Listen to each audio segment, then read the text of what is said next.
this short video where I'll be talking about two key components of logic models, output and outcome, and their difference.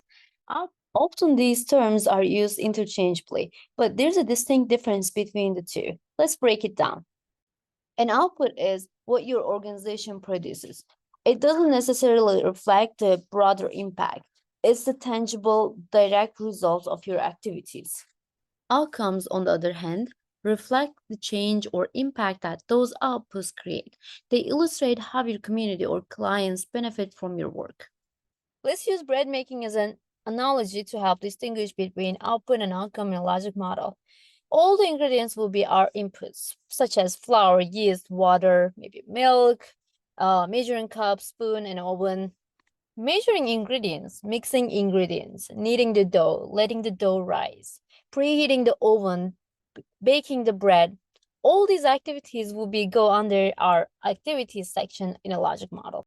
Output is similar to tallying up how many loaves you baked, how long you spent kneading the dough, and how much of each ingredient you use. These are quantitative measurements that directly result from your baking activities. They are fairly straightforward to measure, but don't give you any information about the quality or effectiveness of your bread making. Outcome, however, is like evaluating the quality of the bread, its taste, texture, and nutritional value. Perhaps you're also measuring the satisfaction you feel when you eat it, the cooking skills you have gained, or even the joy you sharing the bread with others. These are longer term impacts and are generally qualitative in nature. When we compare output and outcome, output as the quantitative measure that doesn't necessarily indicate the product or service's quality or the impact.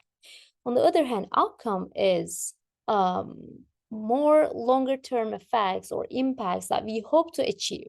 Let's look at another example in the context of education. One of the outputs can be number of students who completed a computer programming course.